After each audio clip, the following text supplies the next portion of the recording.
हर हर महादेव भक्तों, नाग पंचमी की कहानी क्या है? आखिर क्यों मनाया जाता है नाग पंचमी का त्यौहार? नाग पंचमी के दिन क्या व्रत रखा जाता है? और अगर रखा जाता है तो उसके क्या क्या नियम हैं? उस व्रत के क्या क्या फायदे हैं? तो भक्तों, आपके लिए हम लेकर आए हैं इस नाग पंचमी के त्यौहार की पूरी जानकारी और भगवान शिव से जुड़ी हुई एक अद्भुत कहानी। नाग पंचमी का त्यौहार सावन महीने में पड़ने वाले प्रमुख व्रत त्योहारों में से एक माना जाता है।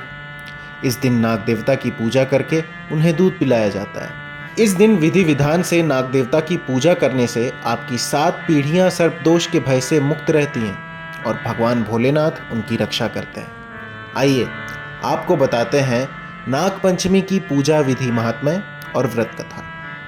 नाग पंचमी के दिन नाग देवता की पूजा करने से वे प्रसन्न होते हैं और आशीर्वाद देकर भक्तों की मनोकामनाएं पूर्ण करते हैं।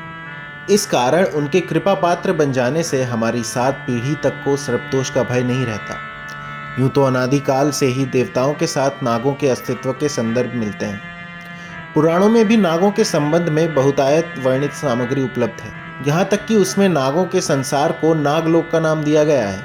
पुराणों में वर्णित है कि समुद्र मंथन के महान कार्य में नागराज वासुकी ने अपना शरीर रस्सी के रूप में समर्पित कर दिया था।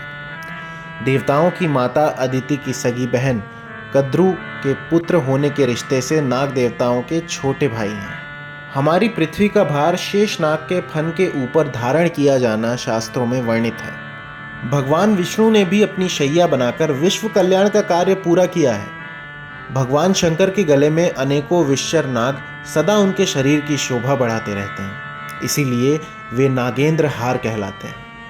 नाग पंचमी के आरंभिक इतिहास के संबंध में श्री वराह पुराण में लिखा है कि सर्जन शक्ति के अधिष्ठाता ब्रह्मा जी ने अपने प्रसाद से शेषनाग को अलंकृत किया था। कहा जाता है कि तभी से इस पर्व को इस जाति के प्रति श्रद्धा प्रदर्शित करने का प्रतीक मान लिया गया है।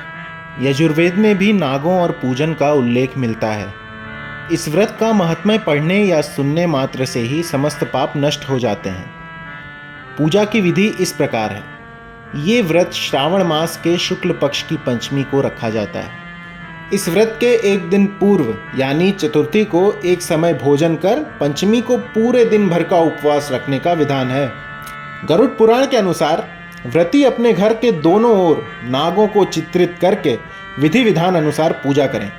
कुछ स्थानों पर लोग रस्सी से 7 गांठ लगाकर उसे सर्प का आकार प्रदान कर पूजते हैं। चूंकि ज्योतिष विद्या के मतानुसार पंचम तिथि का स्वामी नाग को माना जाता है, इसलिए भक्ति भाव के साथ गंध, पुष्प, धूप, कच्चा दूध, खीर, भीगे हुए बाजरे और घी से पूजन करें।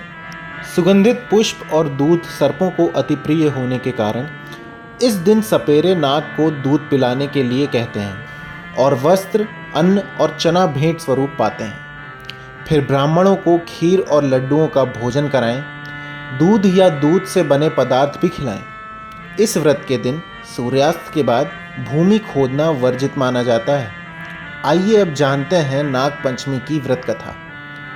कथा इस प्रकार है कि किसी गांव में एक किसान परिवार अपने पुत्र एवं पुत्री के साथ आनंद पूर्वक रहता था।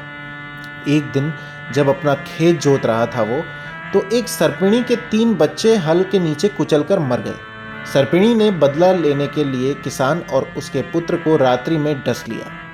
सुबह जब किसान की पुत्री ने देखा कि भाई और पिता को सर्पिणी ने डस लिया है तो वो सर्पिणी के लिए दूध से भरा कटोरा लेकर आई और उस सर्पिणी से अपने माता पिता के अपराध की क्षमा मांगी। इससे सर्पिणी का क्रोध प्रेम में बदल गया।